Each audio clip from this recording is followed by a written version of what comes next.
E aí, meus irmãos, tudo bem? Espero que todos estejam bem. Hoje trarei aqui um estudo bem edificante, bem esclarecedor. Há muitas coisas para falar em cima desse estudo, porque é um tema que acaba gerando muitas dúvidas, né? Como muitas pessoas têm me perguntado sobre o Shabat, então eu estou trazendo aqui alguns conteúdos em cima disso. E hoje o tema do vídeo, o enfoque será sobre quando se inicia o Shabat, e não só o Shabat, mas quando se inicia o dia segundo as Escrituras. Será que o povo hebreu considerava que o dia se iniciava no pôr do sol, como os judeus consideram hoje, ou será que eles consideravam que o dia se iniciava no nascer do sol, com a primeira luz do dia? Então é um assunto assim que eu acredito que será muito importante para você ter uma clareza maior em cima de como observar o Shabat e um entendimento pleno diante das escrituras, porque qual que é o problema de muitas pessoas? Elas querem formar uma doutrina bíblica através de duas, três passagens isoladas, aí pega essas passagens, forma uma doutrina, mas ignora todo o restante da narrativa das escrituras. E aí nós temos sempre um grande problema. É aí que aparecem inúmeras contradições. E é sobre isso que eu vou mostrar aqui no vídeo de hoje. Mas primeiro, já falando, né, começando o estudo aqui, eu vou compartilhar com vocês o material e eu vou deixar na descrição porque foi um PDF que deu ao todo 40 páginas, então acho de extrema valia trazer também para vocês poderem estudar em casa, tá bom? Porque é uma dúvida muito pertinente, né, para quem está se interessando em começar a observar o lunisolar, para quem está interessado em observar o verdadeiro Shabat, ou para quem quer observar o Shabat de acordo com o que está ao alcance, né? Tirando pelo menos um dia de descanso, seja sábado ou domingo. Então vamos lá. Hoje em dia, a gente sabe que o judaísmo e o adventismo, que observam o mandamento do Shabat, apesar de dizerem que é o sábado do nosso calendário, mas pelo menos defendem que o quarto mandamento deve ser observado. Até aí, tudo bem. Eles costumam se apoiar em passagens como Gênesis 1:5 e Levítico 23:32 para justificar que a guarda do Shabat e o dia bíblico começam no pôr do sol.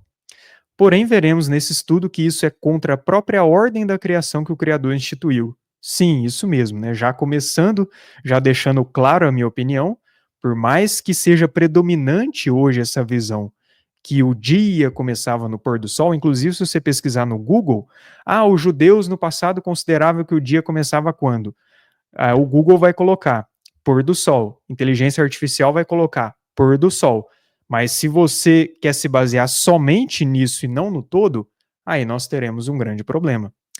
E também para especificar como que o nosso calendário, a forma que a gente observa as horas, né, no mundo moderno, é tão sem lógica, se for parar para analisar de uma forma racional, porque pensa só no seguinte: para nós, o dia tem 24 horas, né? Para nós aqui no mundo ocidental, né, nesse calendário moderno. E o dia, segundo a contagem convencional, se inicia meia-noite. Então, olha que coisa esquisita. O dia começa no meio da noite. Primeiro, dia. O que é dia? É a porção clara ou é a porção escura? Segundo, no meio da noite, nem no início da noite é. Então, olha que loucura, né? O mundo que a gente está, como que hoje eles contam um dia e como que isso é contra a própria ordem da criação que o Criador instituiu. O dia começar no meio da noite e o dia termina no meio da noite. Mas enfim, vamos lá.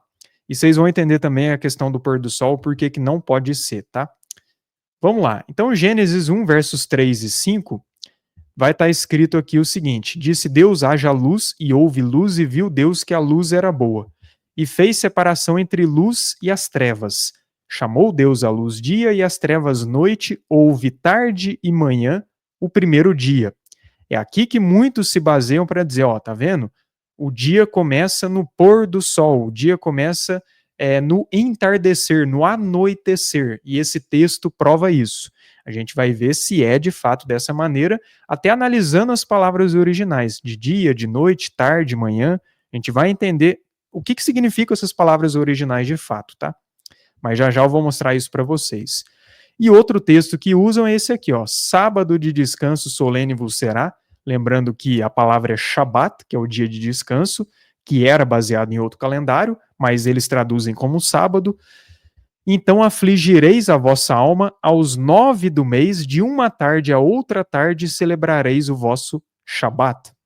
Então aqui também muitos pegam para dizer que a guarda do Shabat começa no pôr do sol, por causa dessa recomendação nesse texto que sim, fala de uma tarde a outra tarde, mas a gente tem que entender o que está falando nesse texto. Primeiro que já coloca aqui 9 do mês, então está especificando um dia para isso, e não para todo o Shabat semanal. E aí quando a gente decide, né, ler o contexto, fica explícito que o contexto está falando sobre a guarda do dia da expiação, conhecido como Yom Kippur. Então não é o Shabat semanal, o Shabat que acontece toda semana, não. É o dia do Yom Kippur que acontecia uma só vez por ano. Acontece até hoje, né? Vocês podem ver aqui a leitura um pouco antes, que começava no pôr do sol do 9 do mês até o 10 do mês, né? De um pôr do sol ao outro pôr do sol. Eu até tive uma revelação em cima disso, revelação pessoal mesmo, que depois eu vou compartilhar com vocês, de por que o Yom Kippur começa no pôr do sol e também a Pessa, né? Mas olha aqui, vocês podem ver, ao 10 deste mês sétimo será o dia da expiação, um pouco antes, né? E aí fala justamente sobre esse dia da expiação no verso 32. Então, o verso 32 é a continuação desse contexto que fala do dia de Yom Kippur, certo? Então, não faz sentido querer pegar esse texto para dizer que esse texto se refere a todo o Shabat, porque não é. O próprio texto bíblico é muito claro ao enfatizar o Yom Kippur. Aí agora a gente vai começar o estudo, eu vou começar a mostrar as evidências mais claras, vamos lá. Disse também Deus: haja luzeiros no firmamento dos céus para fazer a separação entre o dia e a noite. Segundo a Bíblia, existe uma separação de dia e noite. A gente vai ver isso e é muito claro nas Escrituras, tá bom? E sejam eles para sinais, para estações, para dias e para anos. Vai falar: sejam luzeiros no firmamento dos céus. Fez os dois grandes luzeiros, o maior para governar o dia, o menor para governar a noite, o sol para governar o dia, a lua e as estrelas para governar a noite, e fazer separação entre luz e trevas. Tem esse detalhe também. Então fica explícito nesse relato de Gênesis que o sol e a lua são responsáveis por marcar início do dia, início da noite, início do mês, início do ano e festas bíblicas. Sim, isso mesmo, tá? No caso do sol, o início do dia, a lua, início da noite, a lua, que é a lua nova, Rosh Chodesh, o início do mês, a lua também o início do ano, e a lua, as festas bíblicas, tá? Por que eu estou falando que é responsável por marcar as festas bíblicas? E isso vai incluir o Shabat também. Levítico 23, versos 2 e 3, vai colocar aqui para nós. As festas fixas do Senhor que proclamarei serão santas convocações, são estas as minhas festas. Qual que é a primeira festa citada no capítulo de Levítico 23? Quando a gente vai olhar aqui, é o Shabat. Então, segundo a Bíblia, o Shabat é considerado uma santa convocação, uma solenidade, uma festa bíblica. Assim como Pessa, que é Páscoa, Pães Ázimos, Pentecostes, o Yom Kippur, dia da expiação, trombetas, tabernáculos. Então, segundo essa narrativa, como vocês puderam ler, o Shabat é uma santa convocação, certo? Aí aqui mais uma vez vai falar as santas convocações, e aqui a gente vai ver que também a Páscoa, a Pessa, começa no crepúsculo da tarde, ou seja, no pôr do sol. Então, sim, tanto o Yom Kippur quanto a Pessa começam no pôr do sol, mas a gente vai ver que somente essas duas celebrações começam no pôr do sol, e não o dia bíblico e não a guarda do Shabat. Mas explicando sobre o porquê que a lua é responsável pela questão das festas. A palavra hebraica utilizada para estações lá em Gênesis 1, 14, 15, e também utilizada nesse começo aqui, ó, festas fixas, santas convocações, é essa aqui, ó. Ula Moadim, que vem de Moed e significa reunião, tempo determinado, festas designadas, temporada, solenidade, estação fixa. No grego a gente vai ver que é kairos, estação, ocasião, tempo fixo ou determinado. Então, repito, segundo a Bíblia, o Shabat é uma solenidade do Criador. E o próprio texto bíblico, a partir das palavras originais, revelam que as festas bíblicas, a lua é responsável pelo controle delas. Então aí já fica muito claro qual é o Shabat correto, não é? Mas não é o foco desse vídeo. Em outro vídeo eu vou trazer com mais detalhes o porquê, né, de ser nas fases da Lua, como de fato contar. É um estudo denso, não é tão simples, tá? Eu mesmo, em alguns pontos, ainda tenho aprendido sobre esse assunto, mas fica claro diante do relato bíblico que o Shabat, assim como as demais solenidades do Criador, são regidas pelas fases da Lua. É só ler Levítico 23, pega as palavras do original, leia também Gênesis 1, a palavra estações no original. Você vai ver que é a mesma palavra para festas fixas, santas convocações, e isso inclui o Shabat. Mas o foco aqui será sobre quando o Shabat começa, quando o dia bíblico começa. A palavra hebraica para dia, Yom, significa dia nascer ao pôr do sol, né? O dia, no caso, é do nascer ao pôr do sol, horas quentes. Em alguns casos, indica o período de 24 horas, dia e noite, como o caso de Yom Kippur, mas a gente vai ver, e eu já mostrei para vocês, Yom Kippur é uma exceção e não uma regra, tá bom? Noite. Qual que é a palavra para noite? Lail, noite, período noturno, meia-noite. E a palavra para tarde, aquela que é usada lá foi tarde, manhã, o primeiro dia. Erev, tarde, crepúsculo, pôr do sol, virada da noite, anoitecer, designa a hora do dia que começa com o pôr do sol e se estende até o início da noite. Então veja que tarde não é a mesma coisa que noite. Tarde, essa palavra tarde, pode ser entendido como entardecer, o processo da finalização do dia, da parte clara, e o início da noite, da parte escura. Então ficou claro aqui também que tarde e noite não é a mesma coisa. Ó. Erev é tarde, Lail, que é noite, que é o período noturno. Tarde é o fim do dia, da parte clara, e o início da noite, a parte escura, certo? E a palavra hebraica para amanhã, boker, tanto que tem boker tov, e até também os judeus eles usam dois tipos de boa noite, erev tov e laila tov, igual no inglês usa good evening e good night, que traz o mesmo sentido, não é? Que é justamente o quando você chega em um local, você usa good evening, quando você sai, você usa good night, representando pelo entardecer e pela parte mais escura, quando é noite de fato. Mesma coisa, erev e laila, que vem de lail, certo? Mas vamos olhar aqui as palavras gregas que é utilizada na Septuaginta. A gente vai ver também que é o mesmo sentido. Palavra grega para dia, emera, dia diurno, espaço de tempo entre o amanhecer e o anoitecer, dia natural, aurora. Aí a palavra grega para noite, nux, noite, meia-noite, período da escuridão.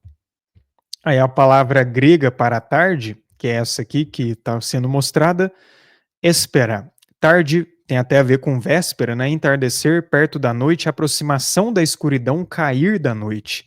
Então, tanto o grego da Septuaginta quanto o hebraico do texto massorético nos mostram que essa tarde não é a noite absoluta, é a transição do fim do dia para o início da noite, certo? Isso faz total diferença na nossa compreensão. E a palavra grega para manhã, proi, manhã cedo, amanhecer, vigília do amanhecer, primeiras horas de luz do dia. Aí em Êxodo 20, versos 8 e 11, quando vai falar do Shabat, fala assim: lembra-te do dia de Shabat para o santificar. 6 dias trabalhas e farás toda a tua obra, mas o sétimo dia é o Shabat do Senhor. Teu Deus não fará nenhum trabalho, aí vai colocar todas as recomendações, e isso reflete a própria criação do Criador. Porque quando você lê o relato de Gênesis 1, o Eterno ele fez a criação somente durante o dia e nunca durante a noite. É por isso que quando chegava aquela tarde, que é colocada no texto, que é Erev, que é esse pôr do sol, esse entardecer, esse crepúsculo, ele concluía a obra. E ali ele terminava, ele não fazia obra na noite. E aí eu sei que algumas pessoas podem pensar, tá, mas como explicar isso então? Vamos voltar aqui, ó. Por isso ele descansou no sétimo dia, porque à noite ele já não trabalhava. Vamos voltar a esse texto aqui, eu vou trazer uma perspectiva que talvez você nunca tenha visto com clareza, mas olha só. Então, entendendo que noite não é a mesma coisa que tarde, tá? Já começa por aí. Então, para as pessoas que dizem, não, o Shabat começa no pôr do sol, tudo bem. Tarde aqui é esse período do fim do dia e o início da noite. Mas imagina o seguinte, imagina que você é um pedreiro, um construtor. Você tem duas obras para fazer no mesmo dia, no período da porção do dia. Você vai lá e faz a primeira obra. Concluiu a primeira obra, você parte para a segunda obra. Aí beleza. Você fez a segunda obra, seu dia de trabalho está terminando, aí você chega e fala: olha, fiz aqui essa obra de agora e anteriormente eu fiz aquela obra de lá. Fiz a obra 2, fiz a obra um, meu dia de trabalho está concluído. Isso significa que o seu dia de trabalho começou pela obra 2? Não, você apenas está pegando a última obra que você fez, revendo a obra que você fez anteriormente e aí dizendo: o meu dia de trabalho está concluído. Com esse relato de Gênesis não é diferente. Ele não prova que o dia começa no pôr do sol. E eu sei que algumas pessoas vão falar, não, prova sim, e eu vou mostrar vários textos bíblicos que não provam, tá? Então, quando o Criador usa, né, no caso, ele inspirou Moisés para usar essa linguagem, houve tarde de manhã o primeiro dia, primeiro, isso só prova que o Criador só trabalhou na luz do dia. Quando se iniciou a noite, ele parou de trabalhar. Na noite ele não trabalhou. Inclusive era um princípio bíblico antigamente. Os servos do pai naquela época não trabalhavam à noite. Tem salmos que vão dizer sobre isso. Isso tem um porquê, isso tem um motivo. Essa separação de dia e noite na Bíblia é além do literal, tem aplicações mais profundas quando a gente decide analisar. Revela também uma separação de luz e trevas. Eu vou explicar para vocês, revela até inclusive morte e vida, tá? Então vai muito além de somente dia e noite, finalização de um dia, início de outro, vai muito além disso. Então sim, primeiro, o Criador ele não trabalhou à noite, ele só trabalhou durante a porção clara do dia, e quando começou a entardecer, ele parou o trabalho. E a partir daí ele fala, ó, houve o entardecer, que é onde eu finalizo aqui a obra, houve o amanhecer um pouco antes, o primeiro dia. Ou seja, o dia é marcado pelo amanhecer até o anoitecer. E essa ordem de Gênesis, que muitos usam para justificar o pôr do sol, não prova isso, é apenas uma linguagem utilizada nesse sentido, como se um trabalhador, a partir da segunda obra que ele concluiu, ele pegasse e falasse assim, ó, tá aqui a segunda obra, tá a primeira obra que eu fiz anteriormente, meu dia de trabalho está finalizado. É basicamente isso que quer dizer.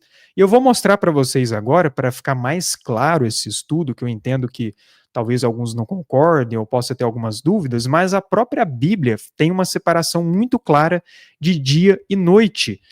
Tanto que quando vai relatar o dilúvio na Bíblia, relata que o dilúvio foi durante 40 dias e 40 noites. Ora, se o dia começa no pôr do sol, por que fazer essa separação de 40 dias e 40 noites? Não era mais fácil falar somente 40 dias? Mas por que faz uma separação de 40 dias e 40 noites? Claro que tem outros textos bíblicos, né? Pega em Gênesis 8:22, mais uma vez, separação de dia e noite.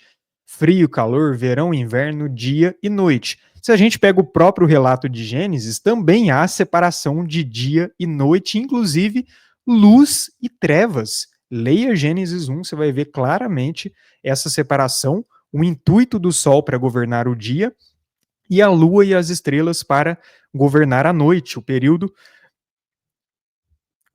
escuro, né? Em Mateus 4, versos 1 e 2, novamente, o Messias ele jejuou durante 40 dias e 40 noites. Pergunto novamente, se o dia começa no pôr do sol, por que então a separação bíblica de dia e noite se a noite inclui o início do dia? Você entende que não bate essa contagem? Isso porque não são os textos bíblicos mais claros, tá? Ó, Jeremias 31. Assim diz o Senhor, que dá o sol para a luz do dia e as leis fixas a lua e as estrelas para a luz da noite.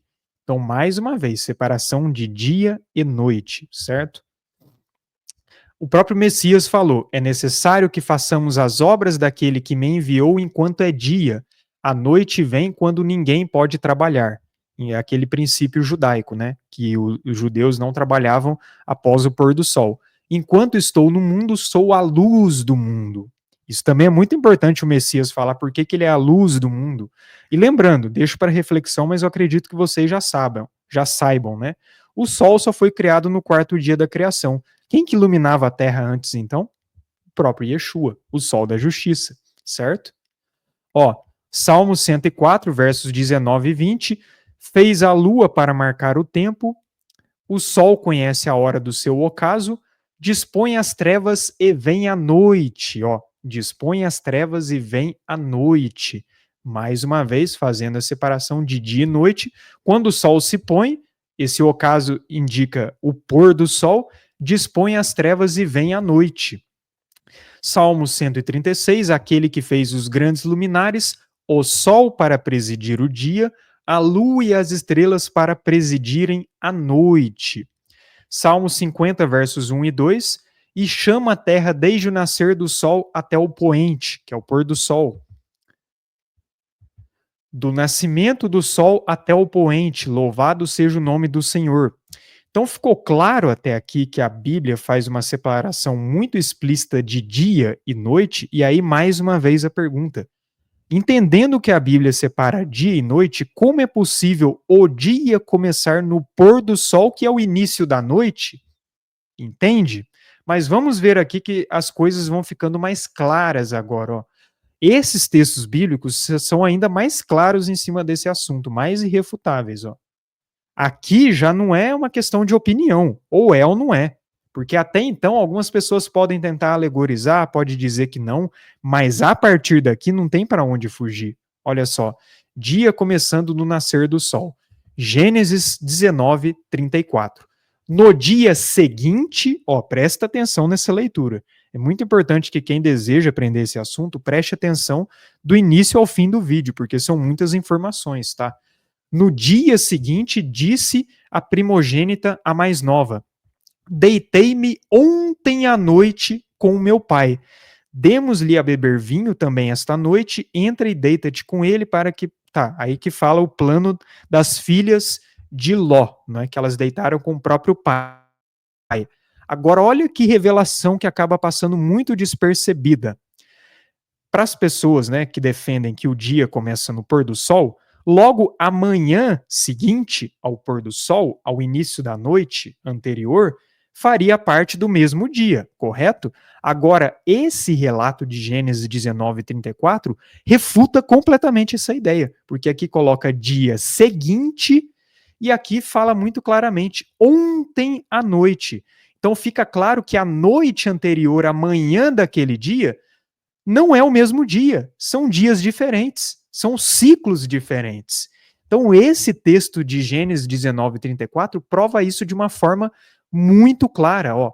No dia seguinte, deitei-me ontem à noite com o meu pai. Se o dia começa no pôr do sol, não era para ser ontem, era para fazer parte do mesmo dia. Entende? Mas não é só esse texto. Ó. Êxodo 18, verso 13. No dia seguinte, assentou-se Moisés para julgar o povo, e o povo estava em pé diante de Moisés, desde a manhã até o pôr do sol. Então, esse texto revela também claramente que o dia bíblico é desde a manhã até o pôr do sol. No dia seguinte, desde a manhã até o pôr do sol. Então é outro texto também que deixa muito claro isso, tá? Inclusive, dia seguinte no hebraico, mimahorat, seria aqui, ó, dia seguinte, amanhã, manhã seguinte, deixando claro que não faz parte do mesmo dia. Se tá lá ontem à noite e dia seguinte, manhã seguinte, não fazem parte do mesmo dia. Ou seja, essa ideia que o dia começa no pôr do sol, diante desses textos, não se sustenta. E são mais, tá? Ó, Arão, vendo isso, edificou um altar diante dele e, apregoando, disse: amanhã será festa ao Senhor. No dia seguinte, madrugaram. O que é esse madrugaram aqui? Que algumas pessoas podem se perguntar. Madrugaram é essa palavra. Ó. Vai asquimu, que vem de Shakan, levantar-se cedo, manhã cedo de manhã. Descreve o ato de levantar cedo, sair ao amanhecer ou começar repetidamente uma tarefa ao amanhecer. Então, mais uma vez, no dia seguinte ou amanhã, no início do amanhecer, ou seja, indicando que inicia no amanhecer. O livro de Juízes é um dos mais claros sobre essa contagem bíblica, tá? Ó, e assim sucedeu porque ao outro dia, ó, outro dia, dia seguinte, se levantou de madrugada. Mas peraí, se o dia começa no pôr do sol, por que que o dia seguinte está diretamente ligado à madrugada? Ou seja, ao início do dia, porque madrugada é aquela palavra que indica o amanhecer, os primeiros filamentos de luz do dia, tá? Mas ainda tem mais em Juízes, ó. Foi dito aos gazitas, Sansão chegou aqui, cercaram-no, pois, e toda a noite o esperaram, né? Ó, esperaremos até ao raiar do dia. Mais uma vez, se o dia começa no pôr do sol, por que que essa noite anterior não é colocada como o mesmo dia do amanhecer seguinte? Percebe que não bate, que não fecha quando a gente decide analisar as escrituras como um todo? Para mim, o mais claro de todos é o capítulo de Juízes 19. Se você tem dúvidas nesse assunto, e até aqui ainda não foi convencido, leia assim de uma forma clara, honesta, o capítulo de Juízes 19. É um capítulo muito pesado, relata um acontecimento muito pesado, mas tenta não focar tanto no acontecimento, tenta focar na contagem do dia e na contagem da noite. Você vai ver que é muito claro como que eles contavam naquela época, tá? Ó, a gente pega o verso 9 do capítulo de Juízes 19, veja que claro isso aqui. Eis que declina o dia, a tarde vem chegando, Erev, peço-te que passes aqui a noite, vai-se o dia acabando, passa aqui a noite. Olha só, aqui indica nitidamente o dia indo embora, o dia acabando e a tarde e a noite chegando. Não um novo dia se iniciando, mas a noite chegando, a noite se iniciando.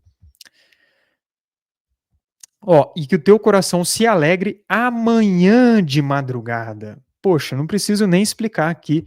Se, repito novamente, para as pessoas que acreditam que o dia começa no pôr do sol, não, a madrugada seguinte não poderia ser amanhã, seria parte do mesmo dia que o início do pôr do sol. Mas não, é mais um texto bíblico que coloca que o dia seguinte, ou seja, o amanhecer seguinte, indica um novo dia e não parte do mesmo dia da noite anterior, percebe? Aí aqui nos versos 14 e 15, ó, passaram pois adiante, caminharam e o sol se lhes pôs junto a Gibeá.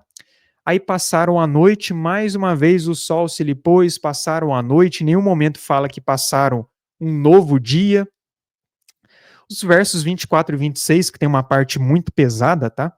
Eu nem vou ler aqui com vocês, mas quem já viu essa história sabe que é uma parte muito pesada relatada na Bíblia, né? Mas eu vou focar aqui no calendário, tá? Então aqui foi feita essa atrocidade com uma concubina, mas presta atenção em como a contagem do dia era feita. E eles a forçaram e abusaram dela toda a noite até pela manhã. E subindo a alva, a deixaram. Inclusive, tem um porquê. Por que que tantas obras malignas são feitas durante a noite? Chega o dia, param de fazer, ou não tem essa intensidade. Tudo tem um porquê, tá? E depois no final do vídeo eu vou falar sobre isso. Mas ó, subindo a alva, ou seja, no início do dia, a deixaram ao romper da manhã.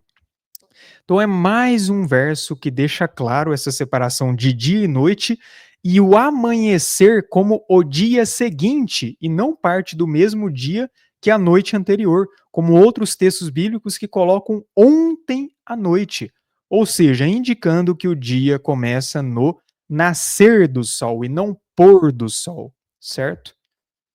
Ó, ao dia seguinte, o povo pela manhã, porque essa ênfase em dia seguinte pela manhã, se o dia começa no pôr do sol, então o livro de Juízes tem uma contagem, uma leitura muito clara em cima da contagem bíblica, de quando se inicia o dia.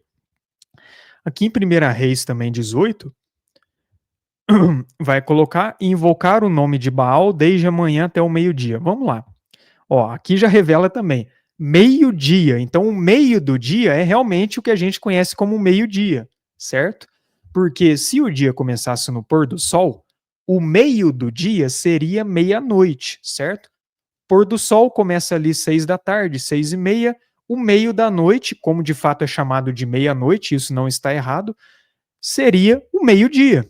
Vocês conseguem entender? Mas quando a gente vai ver na Bíblia, não. Na Bíblia, não. Meio-dia é meio-dia, de fato, que é o nosso horário. Na Bíblia é chamado de hora sexta, tá? Então, desde amanhã até o meio-dia, provando mais uma vez que amanhã é o início do dia. Tá vendo como que são muitos textos em cima disso? Ó, segundo Samuel também, Joabe e seus homens caminharam toda aquela noite e amanheceu-lhes o dia em Hebrom. Se fazem parte do mesmo dia, por que que há separação de noite e dia nesse texto? Então, olha, são muitos textos, tá? Porque geralmente quem defende que o início do dia, que a guarda do Shabat começa no pôr do sol, geralmente são no máximo ali 3 textos. Agora, olha o tanto de textos que eu estou mostrando para vocês, de que a contagem bíblica de dia é muito clara em cima desse assunto. Mas ainda tem mais, tá? Agora a gente vai ver aqui o relato dos evangelhos, onde deixa claro que 12 são as horas do dia. Como nós vimos, a Bíblia faz uma separação muito clara entre dia e noite. E a porção clara só é composta de 12 horas. E a porção escura também de 12 horas. No nosso calendário, eles colocam o dia como 24 horas e o dia começando no meio da noite. É uma confusão. Mas quando a gente vai ver na Bíblia, e o que o próprio Criador instituiu na sua criação, tudo é muito mais padronizado, muito mais claro. O dia começa no nascer do sol, o dia acaba no pôr do sol. A noite se inicia, né, nesse processo do pôr do sol, do anoitecer, e termina no amanhecer. Veja como que não fica muito mais claro esse entendimento, muito mais lógico com a própria criação e a ordem que o Criador instituiu. O nosso Criador, ele é um Deus de ordem, de padrões. Tudo que ele faz tem um propósito. Então, essa ideia que o dia começa no pôr do sol é contra a própria natureza e a ordem da criação que ele instituiu, percebe? Mas olha o relato dos evangelhos. O Messias, Yeshua, ele contou uma parábola, aqui ele fala da hora 1/10, né? Que seria ali a hora 11, um pouco antes do pôr do sol. E aqui ele deixa mais claro ainda. Ó, não há 12 horas do dia, se alguém andar de dia não tropeça porque vê a luz deste mundo, mas se andar de noite tropeça porque nele não há luz. Já já eu vou mostrar para vocês essa questão de por que que ele fala isso, né? Não é por acaso ele falar isso. A questão de além do dia ter 12 horas, ele falar que se alguém andar de dia não tropeça, enquanto que a noite sim. O dia é feito para os filhos da luz e a noite. Então são muitos paralelos, tá? Mas vamos continuar. Então o dia bíblico é dividido em 12 horas. A primeira hora é ali o amanhecer. A 12ª é o anoitecer. E a noite bíblica é dividida em 4 vigílias, como vocês podem ver aqui, ó. Seria essa tarde, que é aquele entardecer, a meia-noite, né, que finaliza a segunda vigília, ao cantar do galo, que finaliza a terceira, e amanhã, o amanhecer, que finaliza a quarta. Então seria a primeira vigília das 6 às 9 da noite, a segunda de 9 à meia-noite, a terceira de meia-noite às 3 e a quarta de 3 às 6. Estou usando a nossa contagem para que você possa entender. E aqui o Messias revela na quarta vigília da noite, ou seja, indicando que a noite bíblica, né, segundo a contagem judaica, era dividida em 4 vigílias, correto? Então vamos continuar. Agora, olha que interessante os paralelos que a Bíblia faz. Servos do Altíssimo andam na luz. Provérbios 4,18. Mas a vereda dos justos é como a luz da aurora, a luz do amanhecer, que vai brilhando mais e mais até ser dia perfeito. Esses paralelos com os servos do Pai ou com o próprio Messias não é por acaso. O próprio Yeshua falando, eu sou a luz do mundo, quem me segue não andará nas trevas, pelo contrário, terá a luz da vida. Tiago 1,17 vai chamar o Criador de Pai das luzes. E 1 Tessalonicenses 5 tem um relato muito interessante. Mas vós, irmãos, não está em trevas, para que esse dia, como ladrão, vos apanhe de surpresa. Porquanto vós todos sois filhos da luz e filhos do dia. Nós não somos da noite nem das trevas. E aí, na continuação, vai falar que os que são da noite dormem de noite, se embriagam. Nós, porém, que somos do dia, sejamos sóbrios. tomando a couraça da fé, o amor, o capacete da esperança da salvação. Então veja como que é muito claro isso.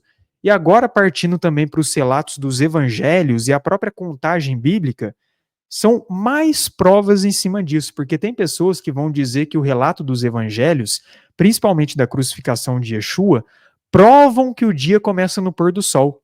Negativo, é o oposto, na verdade.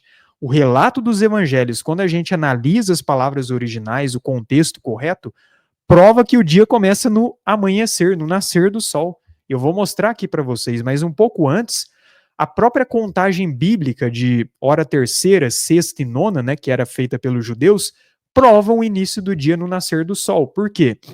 Todos sabem que o Messias foi crucificado na hora terceira e que isso equivaleria a 9 horas da manhã do nosso calendário, né, da nossa contagem de tempo. E ele ficou, né, na cruz até a hora nona, que seria 3 horas da tarde. Qualquer pessoa que estuda um pouco da Bíblia sabe disso, né? Cruz, madeiro, estaca, que seja, né? Chegada a hora sexta, que seria ali por volta do meio-dia, que a gente conhece, até às 3 horas da tarde, houve trevas sobre toda a terra. Inclusive, hora terceira, sexta e nona, existe um estudo que depois eu vou mostrar para vocês, são portais, tá? São momentos onde o elo entre o físico e o espiritual estão muito mais sensíveis. É por isso que os servos do Criador geralmente oravam nesses horários. Isso não é por acaso, mas é assunto para outro momento. Mas o que eu quero mostrar aqui para vocês sobre hora terceira, sexta e nona hora? Se o dia começasse no pôr do sol, em tese era para eles iniciarem a contagem do dia no pôr do sol, não é? Mas a gente vê que não era dessa forma. Eles iniciavam a contagem do dia no nascer do sol. Tanto que a hora terceira era de 8 às 9 horas, né? Finalizando às 9 horas. Por quê? Porque a hora primeira do dia era naquele período de 6 e 7 horas. A segunda hora, de 7 às 8. Hora terceira, de 8 às 9. Hora sexta, de 11 a meio-dia. Hora nona, de 2 às 3 da tarde. Então, isso só prova que eles entendiam que o dia iniciava no nascer do sol, porque se iniciasse no pôr do sol, eles começavam a contagem do dia no pôr do sol da noite anterior. Mas não, eles iniciavam a contagem do dia no nascer do sol, sendo o nascer do sol, né, a primeira hora do dia, como de fato a primeira hora do dia, hora primeira, certo? Então, esse relato de hora terceira, sexta e nona provam esse conceito bíblico do dia iniciando no nascer do sol. E como eu falei para vocês, a noite sim, que era dividida em 4 vigílias e começava a partir do pôr do sol, porque a Bíblia separa dia e noite. E eu sei que algumas pessoas, né, ateus, agnósticos geralmente falam: "Ah, mas os evangelhos têm contradição e não sei o quê". Na verdade não. É porque o evangelho de João, ao contrário dos demais evangelhos, não utiliza a contagem judaica, mas a contagem civil romana, onde a contagem do dia começava à meia-noite, tá? É por isso que no evangelho de João fala que o Messias ele foi condenado à hora sexta. Só que a hora sexta na contagem civil romana seria o que a gente conhece como 6 da manhã, mas na cultura judaica seria a hora primeira do dia. Aí eles usam isso para dizer que há uma aparente contradição dos evangelhos, porque a hora sexta, de acordo com os evangelhos que usa a linguagem judaica, seria o meio-dia, mas não. O evangelho de João utiliza a contagem romana. Então, no evangelho de João, realmente, a hora sexta seria 6 da manhã, mas nos demais evangelhos, hora sexta é meio-dia. Ficou claro isso? Mas o fato de João utilizar a contagem romana não prova que os judeus usavam isso, muito pelo contrário, né? Eles utilizavam a contagem judaica, porque João se dirigiu a um grupo específico que ficaria mais fácil de entender a partir da linguagem romana, beleza? Então, não, o evangelho não tem contradição como muitos vão colocar. São apenas contagens diferentes sendo utilizadas, tá bom? Porque, segundo a Bíblia, né, segundo a contagem judaica, hora primeira do dia era do amanhecer até ali por volta de 7 horas. Hora terceira terminava 9 horas e assim vai, como eu acabei de explicar. Beleza? Então, isso só prova o dia no nascer do sol. Mas o relato da crucificação de Yeshua, que alguns vão dizer que prova que começa no pôr do sol, como eu falei, na verdade, prova o contrário se você analisa as palavras originais. Eu não vou ler os relatos inteiros, não, mas eu peguei dos 4 evangelhos, tá? Ó, caindo a tarde, aqui fica claro que é o entardecer. No entardecer, José de Arimateia, ele foi até Pilatos e pediu o corpo de Yeshua, certo? Aí depois de pedir, pegar o corpo de Yeshua, ele teve todo um trabalho de enfeitar o corpo de Yeshua para o enterrá-lo, né? Porque eles tinham isso de enfeitar, depositar da melhor maneira. Então isso leva um tempo, não é do dia para a noite que ele conseguiu fazer isso, não é assim de uma hora para outra, tá? E aí é interessante que fala que no dia seguinte, que é o dia depois da preparação, que teve lá os fariseus, saduceus se reunindo com Pilatos, né, falando que os discípulos tinham uma conspiração e tudo. Aí beleza. Agora olha que interessante. No findar do Shabat, ao entrar no primeiro dia da semana, Maria Madalena e a outra Maria foram ver o sepulcro. Tem outros evangelhos que relatam quando ainda estava escuro. Aí tem pessoas que falam, ó, tá vendo? Isso prova que o dia bíblico começava no pôr do sol, porque tá lá primeiro dia da semana e elas foram ao sepulcro no escuro. Negativo. Olha as palavras gregas e aramaicas. Só no grego você já consegue chegar nessa conclusão. Mas se você quiser aprofundar um pouco mais no aramaico também, tá? Então, mesmo o grego, que não é a versão mais original, já esclarece que não é verdade o que estão dizendo. E no aramaico também confirma isso. Mas o findar do Shabat é essa palavra aqui, ó. Depois do fim do dia, entardecer, muito depois, tarde, crepúsculo no fim. E a palavra aramaica é essa aqui que vai trazer o mesmo sentido também. Só que qual que é o ponto? Há dois tipos de crepúsculos, que é o chamado vespertino, entardecer, e matutino, que é amanhecer. Então essa palavra findar, ela pode indicar tanto o entardecer em alguns textos, quanto o amanhecer em outros textos, certo? E por que que nesse texto vai indicar o amanhecer? Porque a outra palavra que é utilizada aqui, ó, ao entrar o primeiro dia da semana, no grego é essa aqui, ó, epifoscó. Quando começa a aparecer a luz, começo do amanhecer, clarear. E no aramaico é a mesma coisa. Amanhecer, passar da noite, brilhar ao amanhecer, bem cedo acordar após um longo sono. Então fica claro que quando as mulheres foram até o sepulcro, ali já era o início do dia, porque ali começava a aparecer os primeiros filamentos da luz. Ainda era escuro? Sim, ainda era escuro, mas o dia já estava se iniciando. Então, não, isso não prova que o dia começa no pôr do sol de jeito nenhum. É só procurar as palavras do grego e do aramaico, vocês vão ver isso aqui. E não só no evangelho de Mateus, mas em qualquer outro evangelho. Ó. Passado o Shabat, Maria Madalena, Maria mãe de Tiago e Salomé compraram aromas para irem embalsamá-lo. E muito cedo, no primeiro dia da semana, ao despontar do sol, foram ao túmulo. Olha como é que é claro isso aqui. Despontar do sol, está falando do amanhecer, não está falando que elas foram à noite como se o dia começasse à noite. Não, é no amanhecer que elas foram no túmulo. Inclusive, essa leitura revela para nós que a noite do Shabat poderia comprar coisas, tá? Porque passado o dia do Shabat, essas mulheres elas foram comprar aromas para ir embalsamá-lo. Então elas passaram ali a noite preparando os aromas e tudo, para cedo de manhã elas irem até o sepulcro e colocarem esses aromas no corpo do Messias. E aí que elas tiveram a surpresa que ele ressuscitou. Aí vocês podem ver as palavras aqui, ó, cedo, proi, manhã, cedo, amanhecer, vigília do amanhecer, primeiras horas de luz do dia, bem cedo. No aramaico é a mesma coisa, bichapra, amanhecer, alvorada, os primeiros momentos do alvorecer de manhã cedo. E o despontar, no grego, surgir ao nascer de, brotar, amanhecer, acender. No aramaico, diná, levantar, brilhar, amanhecer.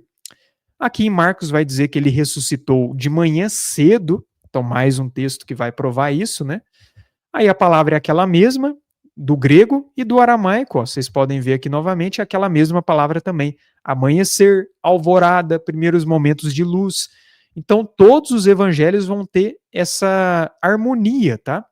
Aqui no evangelho de Lucas, que é um pouco mais detalhado, vai falar que José de Arimateia, ao entardecer, estava procurando o corpo do Messias, certo? Aí procurou, achou.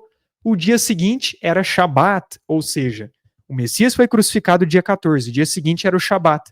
Isso prova o quê? que é o Shabat lunisolar, porque o Shabat lunisolar é todo dia 8, 15, 22 e 29 do mês lunisolar. Significa que eles observavam esse calendário. Por quê? Porque o dia após a Peça era Shabat. Tudo bem que era Pães Asmos e também era um dia de guarda, mas toda a festa de Pães Asmos coincide com o Shabat, porque Shabat aqui fala do mandamento. Ó, você pode ver na continuação, ó, descansaram segundo o mandamento. As mulheres, né, só prova que elas descansaram no Shabat, e no primeiro dia da semana, alta madrugada, elas foram ao túmulo. E por que eu estou falando que o evangelho prova? Além de mostrar os significados que elas foram no amanhecer, tem um detalhe aqui que talvez muitos não percebam, ó. Porque alguns podem dizer, mas estava escuro. Pois é, vamos ver as palavras novamente. Primeiro dia de manhã, ó, alta madrugada. O que seria isso? Ó, amanhecer, alvorada, cedo de manhã, nascer do sol, surgimento da luz, no grego. No aramaico é aquela mesma palavra, amanhecer, alvorada, os primeiros momentos do alvorecer. E a palavra madrugada, ó, profundo, coisas profundas, profundidade temporal, quietude antes do amanhecer, muito cedo pela manhã, captura a hora liminar em que a escuridão ainda prevalece, mas a luz do dia é iminente. Olha que claro isso, né? E o Evangelho de João também vai ter um relato complementar e mostra ainda que Nicodemos ajudou José de Arimateia, né? A preparar lá a preparar, né, todas as especiarias para enterrar o corpo do Messias de uma forma assim digna, né? Porque assim eles entendiam. Aí vai falar que é o dia da preparação, mais uma vez. Quando Maria Madalena foi no primeiro dia da semana, indicando que o dia começava no alvorecer, a gente vê as palavras, são aquelas mesmas que eu já mostrei para vocês. Madrugada, manhã cedo, vigília do amanhecer, primeiras horas de luz do dia, no aramaico é a mesma coisa. Só que o que muitas pessoas acabam não percebendo nesse relato? Além do que eu já mostrei aqui para vocês, refutando quem diga que quando elas foram no sepulcro era de madrugada, e isso prova que a madrugada, antes de começar os filamentos da luz, indica um dia. Não. Quando fala madrugada e a predominância escura, já indica que havia alguns filamentos de luz, ou seja, o dia já estava sendo posto, tá bom? Por isso que era considerado o dia da semana, primeiro dia no caso, né? Mas o ponto-chave do relato dos evangelhos, que prova que eles não entendiam que o dia começava no pôr do sol e que o Shabat não começava no pôr do sol, é que caso o Shabat realmente começasse no pôr do sol, então José de Arimateia, Nicodemos e essas mulheres, todos teriam violado o Shabat. Por quê? Olha só. José de Arimateia e Nicodemos pegaram o corpo de Yeshua, colocar aqui o corpo, no pôr do sol de Peça, certo? Porque o pôr do sol de Peça, por mais que era uma solenidade, não era ainda Shabat, poderia trabalhar, tá? Com isso, eles tiveram todo o trabalho de preparar o corpo de Yeshua e levar ao túmulo durante a noite. E isso levou com certeza algumas horas, tá? Tem estudiosos que falam que isso levou no mínimo 5, 6 horas. Eu não sei, tá? Se é isso tudo. Mas vamos supor que seja até menos. Ainda assim, se o Shabat começasse na noite, então eles teriam violado o Shabat. Por quê? Porque eles estariam trabalhando, porque não podia fazer esse tipo de trabalho. Por isso que eles tentaram adiantar lá a questão de quebrar as pernas, tirar os corpos do madeiro, porque não podia deixar até o dia seguinte, entende? Eles levavam muito a sério essa questão da guarda do Shabat. E se o Shabat começasse no pôr do sol, como eu falei, eles teriam violado o Shabat. Porém, como não começava, eles fizeram todo esse trabalho de embalsamar o corpo de Yeshua, enterrá-lo no sepulcro, para poder descansar no dia seguinte, assim como as mulheres que descansaram no Shabat. Leia os evangelhos com calma, você vai ver nitidamente que eles fizeram todo esse trabalho de pôr o corpo do Messias no sepulcro à noite. Se o Shabat começasse à noite, eles teriam violado o Shabat. Mas por entenderem que o Shabat não começava à noite, mas sim no amanhecer seguinte, eles fizeram todo o trabalho durante a noite para descansarem no Shabat. É por isso que em Lucas 23 vai mencionar que as mulheres descansaram no Shabat conforme o mandamento. Só depois da guarda do Shabat, que elas voltaram a tentar embalsamar, né, a fazer aquelas coisas para levar para o sepulcro. Então veja, eles respeitavam o mandamento, eles não teriam violado o mandamento, entende? Então, se o Shabat começasse no pôr do sol, é o mesmo que você dizer que José de Arimateia, Nicodemos, Maria Madalena, Maria, mãe de Tiago e Salomé, todo mundo tivesse violado o Shabat, mas não é o que aconteceu. Muito pelo contrário, porque Lucas vai trazer para a gente que as mulheres descansaram conforme o mandamento. E com certeza José de Arimateia e Nicodemos, que era uma pessoa influente, José de Arimateia também, mas que seguiram o Messias, eles jamais violariam o Shabat. Por quê? Porque seria visto como um escândalo naquela época, certo? E quando você decide olhar, né, os evangelhos, passado a guarda do dia do Shabat, as mulheres compraram os aromas durante a noite, prepararam durante a noite, e no amanhecer, no primeiro dia da semana, quando ainda estava escuro, mas já tinha os filamentos de luz, que é o que a gente conhece como o romper da aurora, né, a alvorada, o alvorecer, elas foram até o sepulcro e o encontraram vazio. Inclusive, eu já tinha feito o estudo no meu canal sobre ressurreição, só que eu reconheci alguns erros. Teve irmãos que vieram me alertar e eu vi que realmente tinha erros, né? Que eu tinha falado que ele ressuscitou no Shabat, mas depois eu fui ver, não é bem assim, tá? Então depois eu vou trazer esse estudo da ressurreição reformulado e vocês vão entender que, entendendo que o Messias ressuscitou no amanhecer do dia e no dia dos primeiros frutos, fica tudo muito mais claro, no dia das primícias, né? O relato bíblico fica muito mais coerente. Mas isso é assunto para outro momento. Então vocês conseguem perceber como que tudo isso aqui até agora prova que o início do dia bíblico, judaico do passado começa no nascer do sol e que a guarda do Shabat é a mesma coisa, somente a Pessa e Yom Kippur que começavam no pôr do sol. Inclusive, eu vou compartilhar rapidamente uma revelação que eu tive pessoal, tá? Não tenho isso como verdade absoluta, mas eu me perguntei, tá bom, pai, por que que a Páscoa começa no pôr do sol e por que que Yom Kippur começa no pôr do sol? É aí que eu tive ali um entendimento que para mim ficou muito claro que foi uma voz do pai falando comigo. Foi o seguinte: a peça representa sacrifício, morte. O Messias, para trazer vida, primeiro ele teve que morrer. Antes dele ser ressurreto, ele foi sacrificado. É por isso que Peça começa no entardecer, no pôr do sol, certo? Porque envolvia sacrifício, morte. Ele teve que tomar para si as enfermidades, para aí sim ele trazer a luz. E no dia de Yom Kippur não é diferente, é um dia de afligir a alma, é um dia de sacrificar, de mortificar a carne. É por isso que começa nas trevas e não na luz, porque é tendo esse sacrifício, tendo esse sofrimento, que vem a luz. É por isso que tanto Pessa quanto Yom Kippur começam no pôr do sol, mas as demais celebrações bíblicas e o próprio dia do Shabat começam no dia, porque representa a primazia da luz sobre as trevas, tá? Mas olha só, diante de tudo isso, tem pessoas que ainda vão querer utilizar alguns textos, né? Como, por exemplo, esse de Neemias 13:19. Realmente, se for ver aqui, ó, dando já sombra às portas de Jerusalém antes do Shabat, ordenei que as fechasse e determinei que não se abrissem senão após o Shabat. Aí algumas pessoas dizem, ó, tá vendo? Dando já sombras antes do Shabat, isso prova que quando começou as sombras era já o início do Shabat. Tem muitas pessoas que vão utilizar isso, desse argumento, e esse texto de Neemias 13:19. Só que se você pegar esse texto isolado e não entender todo o contexto, você vai ter esse entendimento incompleto mesmo, além de ignorar todo o restante da narrativa bíblica.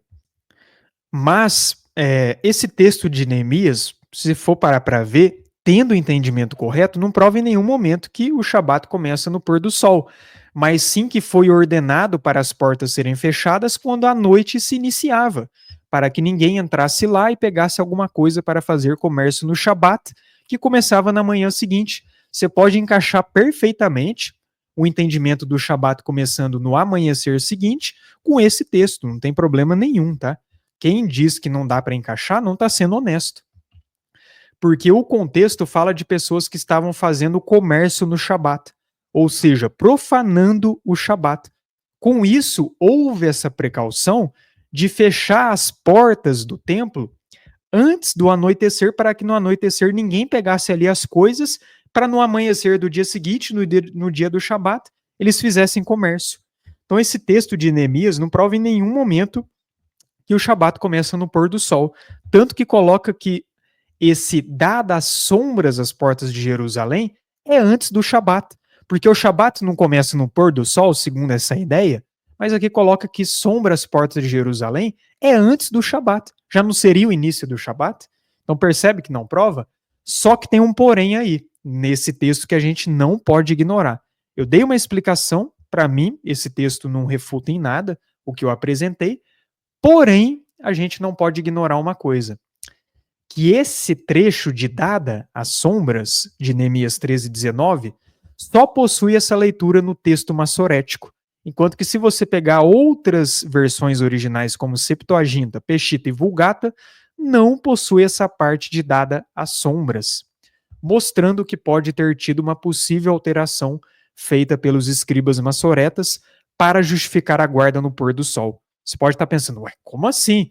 Eu sei que algumas pessoas, e eu já fui assim também, pensam que por a Bíblia ter sido escrita em hebraico, e sim, foi escrita em hebraico, então a versão hebraica que nós temos acesso é a versão mais confiável. Só que isso não é verdade. Muitos não sabem que a versão hebraica que nós temos acesso, da qual a grande maioria das Bíblias foram traduzidas, ela é a versão original mais recente e tardia de todas, tá?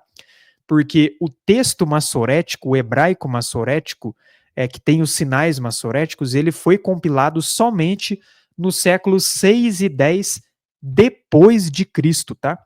Os manuscritos do Mar Morto, que só possui alguns fragmentos, que também é uma versão hebraica, ó, é bem mais antigo, ó. Inclusive antes do Messias. A Septuaginta, então, mais antiga ainda.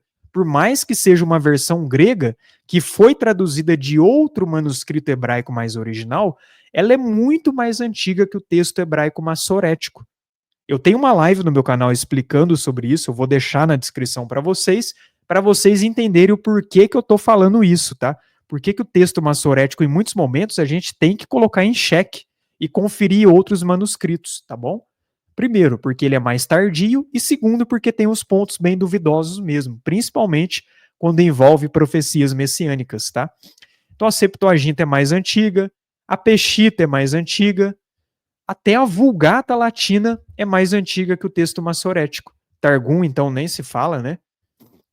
Compilado aqui nessa época, mas as suas raízes é na época pós-exílio babilônico. A Vulgata, 400 anos depois de Cristo, ainda assim é mais recente que o texto massorético. E tem também o Pentateuco Samaritano, que também é uma versão mais antiga.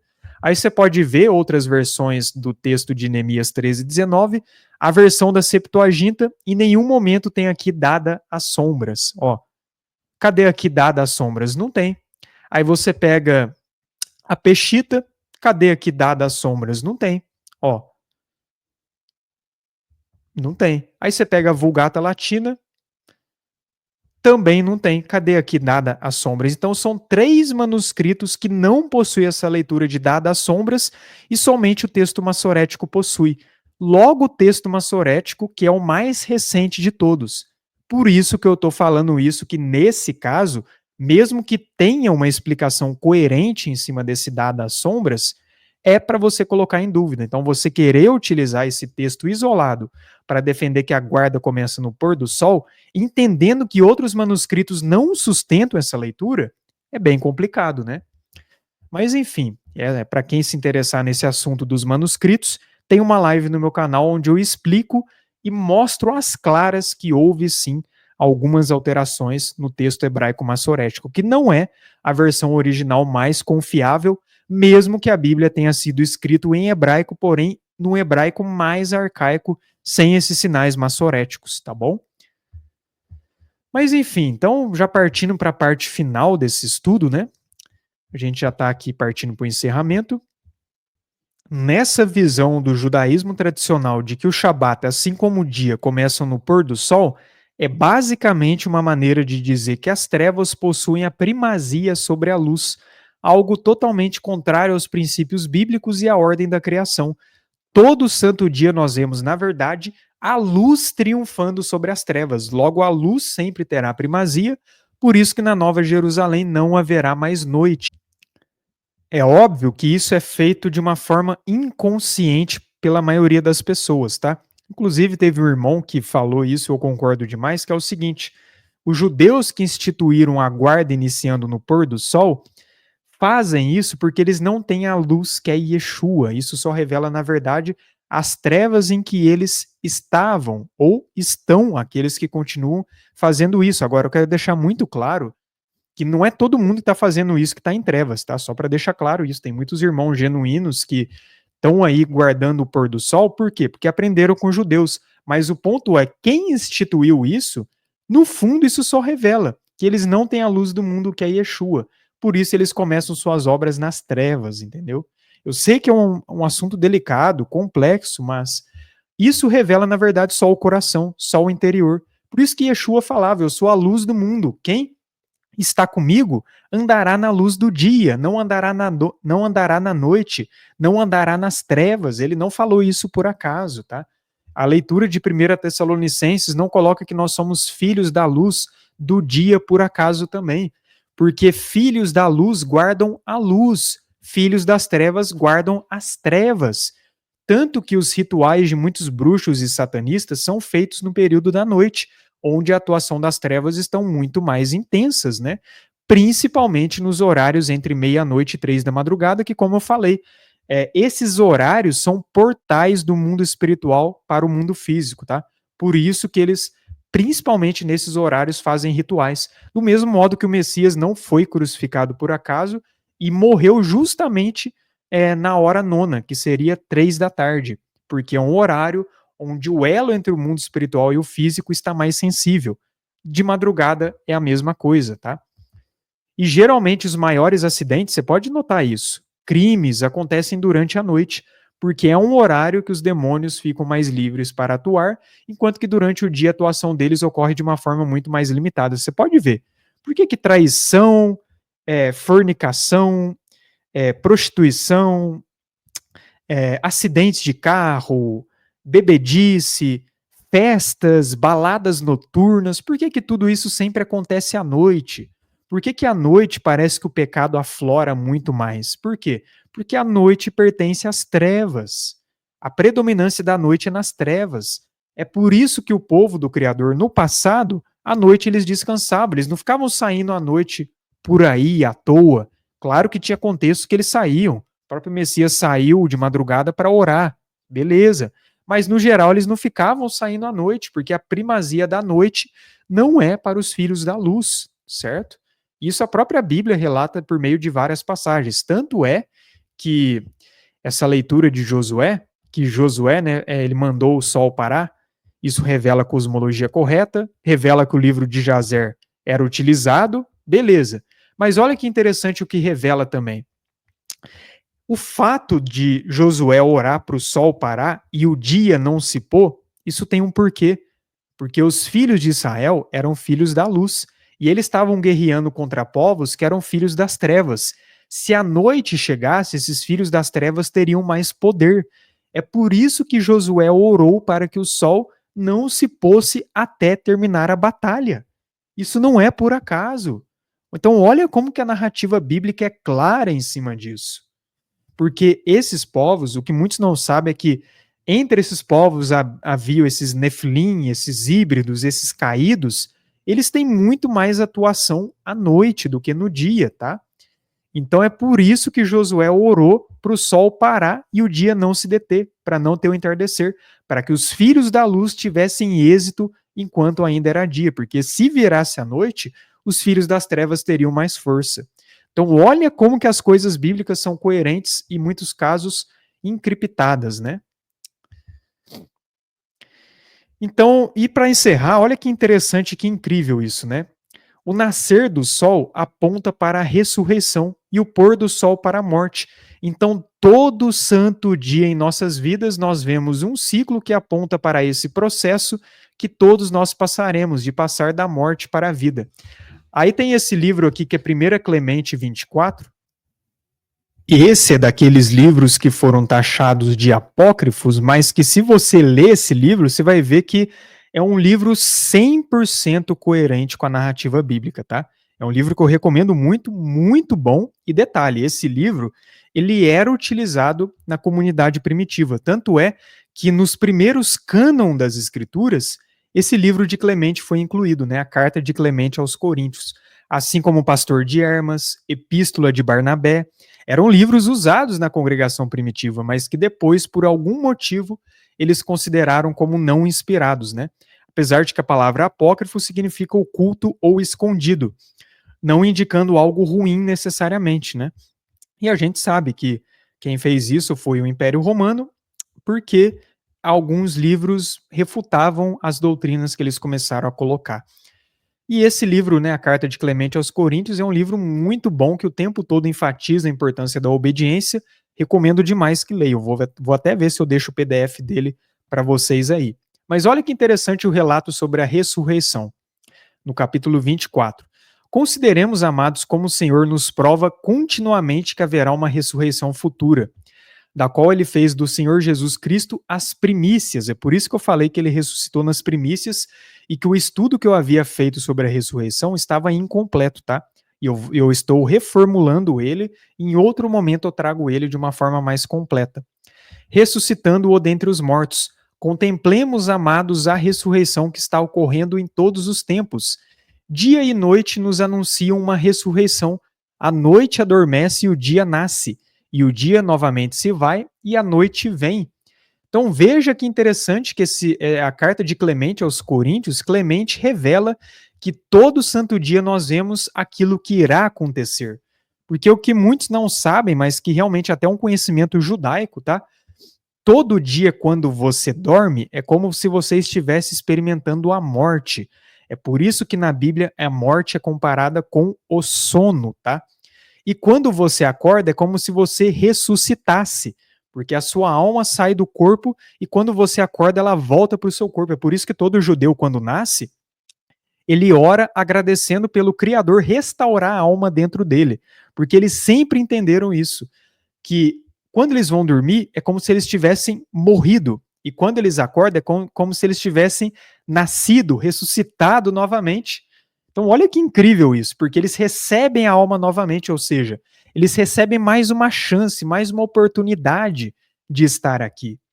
Então, a própria criação já revela a primazia da luz, a primazia do dia, e que não faz sentido essa guarda iniciar no pôr do sol, nem o dia iniciar no pôr do sol, porque o pôr do sol e a vinda da noite simboliza as trevas, simboliza a morte. E o nascer do sol, o amanhecer, simboliza a vida, a ressurreição. Então, todo dia nós passamos por esse processo porque é o Criador nos mostrando todo santo dia que um dia haverá ressurreição. Todos nós passaremos da morte, mas da morte para a vida. Do mesmo modo que Yeshua passou pela morte, mas da morte para a vida, para que também pudéssemos passar da morte para a vida.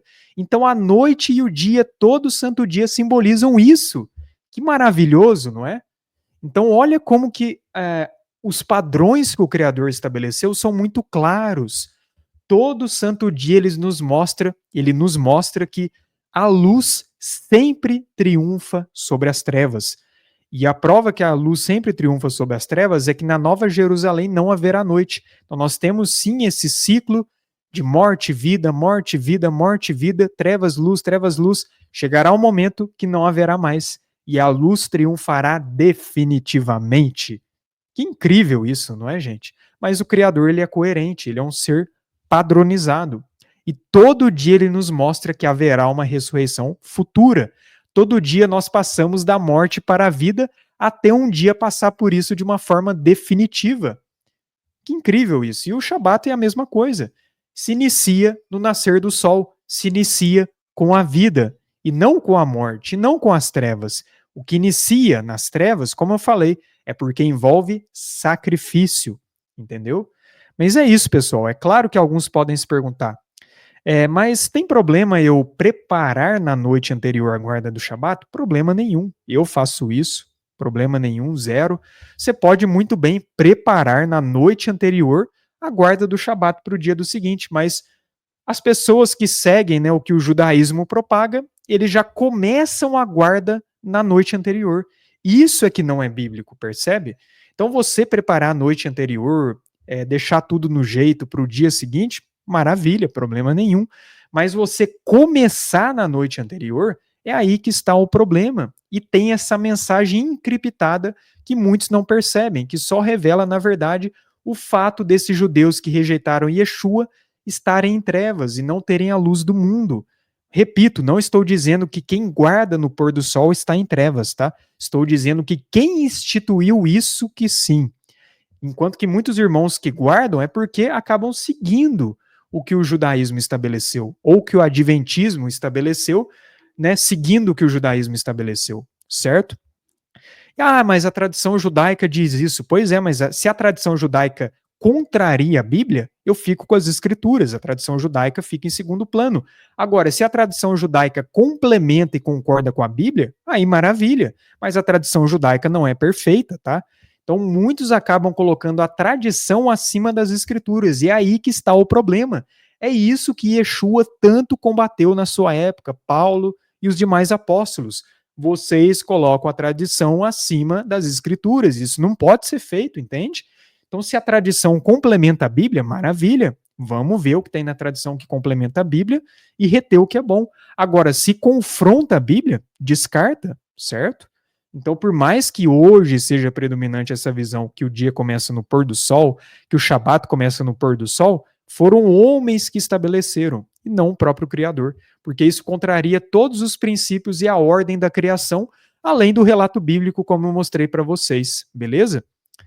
Porque, querendo ou não, quem guarda as trevas são os filhos das trevas, percebe? Agora é óbvio. Ah, o Shabat foi dia 15 do mês. À noite do dia 15 eu vou trabalhar? É preferível que não, mas não que conta como a guarda em si como dia, percebe? Tanto é que as mulheres, após o dia do Shabat, elas foram comprar os aromas para embalsamar o corpo do Messias. Mas, claro que é preferível você não trabalhar à noite, até porque os hebreus no passado, como eu falei, eles nem trabalhavam à noite. Quando vinha o pôr do sol, eles já paravam de trabalhar. Até porque quem trabalha com agricultura, como é que vai trabalhar à noite, né? E isso era predominante na época. Mas é isso, pessoal. Inclusive, recomendo muito esse estudo aqui. Quero deixar claro que muito do que eu pus aqui para vocês, principalmente das referências bíblicas, eu extraí desse site, tá? Site bem completo, ó, The Creator's Calendar, onde eles colocam muitas informações de que o dia, na verdade, começa no nascer do sol. Nesse artigo específico, eles colocam várias referências, inclusive históricas, tá?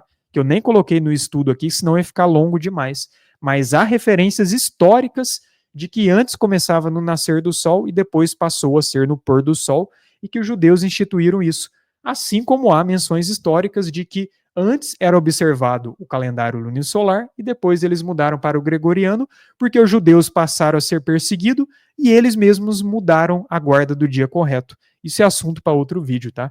Então não, muitos pensam, não, o judeu jamais perderia a guarda do Shabat. Os judeus rejeitaram Yeshua. Então isso tem consequências, e a própria Bíblia relata que o povo do Criador perderia a guarda do Shabat. E isso não é só as tribos dispersas, não. São os judeus também, tá bom? Então, nós estamos no processo de restauração. Claro que tem muitos judeus que estão crendo em Yeshua, porém, ainda acabam tendo um pouco dessa tradição de homens, e não e acaba colocando essas tradições dos homens, em muitos casos, acima das escrituras do Criador. É aí que mora o problema de muitas coisas, tá? Mas é isso, pessoal. Não pretendo estender muito mais, não. Espero que esse estudo tenha edificado a sua vida. Então, a guarda do Shabat, você começa quando o dia começa, literalmente, termina quando o dia termina. E à noite, é claro, você repousa com a sua família, mas não é considerada a guarda em si do Shabat como é o dia. Por isso que é o dia do Shabat, e não o dia e noite do Shabat.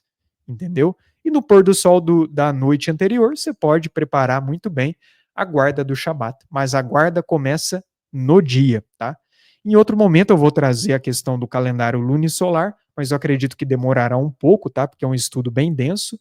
Enquanto isso, eu vou continuar no meu canal falando sobre batalhas espirituais e também sobre a importância dos mandamentos, tá bom? Que o Eterno abençoe grandemente a todos. Obrigado a cada um que participou desse vídeo até o final. Se fez sentido, compartilhe com mais pessoas, espero que tenha gerado valor na sua vida. Que o nosso Criador, nosso Pai Altíssimo, abençoe grandemente a vida de cada um de vocês. Shalom e até o próximo vídeo.